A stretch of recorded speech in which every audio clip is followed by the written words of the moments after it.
ଆପଣ ଜନତାଙ୍କ ସେବା ପାଇଁ ଆସିଛନ୍ତି, ପଇସା ଇନକମ୍ କରିବା ପାଇଁ ଆସିନାହାନ୍ତି। ତେଣୁ ନିଜ ମାନ ସମ୍ମାନ ରଖ, ଅନ୍ୟକୁ ସାହାଯ୍ୟ କର। ସାହାଯ୍ୟ କଲେ ହିଁ ଆମ ସଂଗଠନ ବଢ଼ିବ, ଆମ ସାମ୍ବାଦିକମାନଙ୍କର ମାନ ସମ୍ମାନ ବଢ଼ିବ। ମୁଁ ମୋର ଭାଇମାନଙ୍କୁ ଧନ୍ୟବାଦ ଦେଉଛି। ମୋ ଭଳି ଗୋଟେ ଯୁବକଙ୍କୁ ଆଜି ସଭାପତି ରୂପେ ଜିଲ୍ଲାର ଦାୟିତ୍ୱ ଦେଇଛନ୍ତି।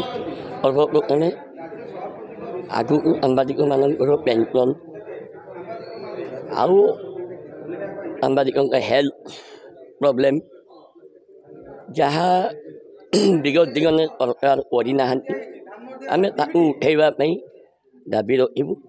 ସର୍ବୋପରି ଭଦ୍ରକ ଜିଲ୍ଲାର ପ୍ରତ୍ୟେକ ରିପୋର୍ଟରଙ୍କ ପାଇଁ ବିପଦ ଆପଦରେ ଗୋଟେ ଘରର ପୁଅ ଭଳି ମୁଁ ତାଙ୍କ ପାଖରେ ଛିଡ଼ା ହେବି। ଦୀର୍ଘ ଦିନ ହେଲା କୌଣସି ପଦପଦବୀର ନ ରହିକି ମୁଁ ଛିଡ଼ା ହେଉଥିଲି, ଆଜି ବି ଛିଡ଼ା ହେବି। ତେଣୁ ମୋ କହିବା ମାଧ୍ୟମରେ ମୁଁ ଜିଲ୍ଲା ପ୍ରଶାସନକୁ ଅନୁରୋଧ କରୁଛି, ଏବେଠାରୁ ସଜାଗ ହେଇଯାଅ।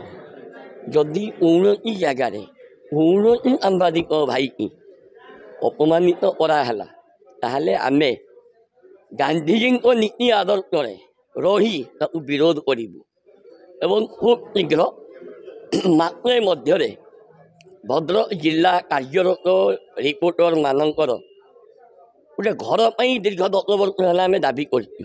ଏ ଘର ଏଇ ମାସେ ଭିତରେ ଆମେ ଜିଲ୍ଲା ପ୍ରଶାସନକୁ ଆଉ ଥରେ ଦାବିପତ୍ର ଦେବୁ, ଦେଇ ସେ ଘର ଏମିତି ଅଣାହେବ ସେ ବ୍ୟବସ୍ଥା କରିବୁ। ଆଉ ଯଦି ଏଥିରେ ଜିଲ୍ଲା ପ୍ରଶାସନ କୌଣସି ସହଯୋଗ ନ କଲା, ତାହେଲେ ଆମେ ଶାନ୍ତିପୂର୍ଣ୍ଣ ହିସାବରେ ଜିଲ୍ଲାପାଳଙ୍କ ଅଫିସ ଗୃହରେ ପ୍ରବେଶ କରି ତାଙ୍କ ଅଫିସ ଗୃହରେ ବସିବୁ। ଅଭଦ୍ରାମୀ କରିବୁ ନାହିଁ, କାରଣ ଆମର ବୟୋଜ୍ୟେଷ୍ଠ ଯେଉଁମାନେ ଥିଲେ ସଦସ୍ୟମାନେ ସେମାନେ ଆମକୁ ଶିଖାଇ ନାହାନ୍ତି। ତେଣୁ ଭଦ୍ରାମୀ ଉପାୟରେ ହାତ ଯୋଡ଼ିକି ଆମେ ଜିଲ୍ଲା ପ୍ରଶାସନକୁ ଅନୁରୋଧ କରୁଛୁ, କାର୍ଯ୍ୟରତ ଭଦ୍ରକ ଜିଲ୍ଲାର ପ୍ରତ୍ୟେକ ରିପୋର୍ଟରଙ୍କ ପାଇଁ ଘର ଦିଆଯାଉ। ଧନ୍ୟବାଦ। ଆଜିର ସାମ୍ବାଦିକଙ୍କୁ ଉପଦେଶ ଏତିକି ଦେବି, ନୂଆ ନୂଆ ପିଲା ଏଇ ଲାଇନ୍କୁ ଆଇଲେଣି, ଆମେ 20-25 ବର୍ଷ ହେଲା କାମ କଲୁଣୁ। ତେଣୁ ବର୍ତ୍ତମାନ ଗୋଟେ ଟ୍ରେଣ୍ଡ ହେଇଯାଇଛି, ଯୁଆଡ଼େ ଯାଉଛନ୍ତି ନିଜ ମାନ ଇଜ୍ଜତ ଦେଖୁନାହାନ୍ତି। ତେଣୁ ପ୍ରଥମେ ନିଜ ମାନ ଇଜ୍ଜତ ଦେଖନ୍ତୁ।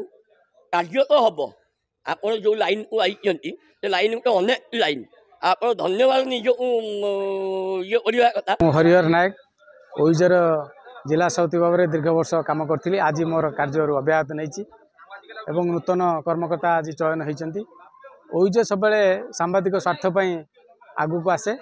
ଓଇଜ ସଂଗଠନର ରାଜ୍ୟ ନେତୃତ୍ୱଙ୍କ ନିର୍ଦ୍ଦେଶ କ୍ରମେ ଆଜି ଭଦ୍ରକ ଜିଲ୍ଲାର ନୂତନ କର୍ମକର୍ତ୍ତା ନିର୍ବାଚନ ଅନୁଷ୍ଠିତ ହୋଇଥିଲା। ଏହି ନିର୍ବାଚନ ପରେ ନୂତନ ସଭାପତି, ସମ୍ପାଦକ ଏବଂ ଅନ୍ୟ ସାଂଗଠନିକ କର୍ମକର୍ତ୍ତାଙ୍କୁ ଚୟନ କରାଯାଇଥିଲା ଏବଂ ପରବର୍ତ୍ତୀ ପର୍ଯ୍ୟାୟରେ ସାଧାରଣ ପରିଷଦର ବୈଠକ ଅନୁଷ୍ଠିତ ହୋଇଥିଲା। ଏହି ବୈଠକରେ ବିଶେଷ ଭାବରେ ସାମ୍ବାଦିକଙ୍କର ସ୍ୱାର୍ଥ ଏବଂ ସୁରକ୍ଷା, ସାମ୍ବାଦିକଙ୍କର ଭତ୍ତା, ସାମ୍ବାଦିକଙ୍କର ସ୍ୱାସ୍ଥ୍ୟ ବୀମାକୁ ବର୍ଦ୍ଧିତ କରିବା ପାଇଁ ରାଜ୍ୟ ସରକାରଙ୍କ ଦାବି ରଖିବା ପାଇଁ ଓଇଜେ ସଂଗଠନ ଭଦ୍ରକ ଜିଲ୍ଲା ଶାଖା ତରଫରୁ ଆଜି ନିଷ୍ପତ୍ତି ନିଆଯାଇଛି।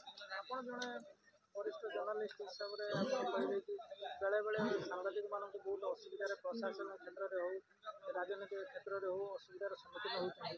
ତା ପାଇଁ ସ୍ୱତନ୍ତ୍ର ଗୋଟେ ଆଇନ ପ୍ରଣୟନ ହେବା ଆବଶ୍ୟକ।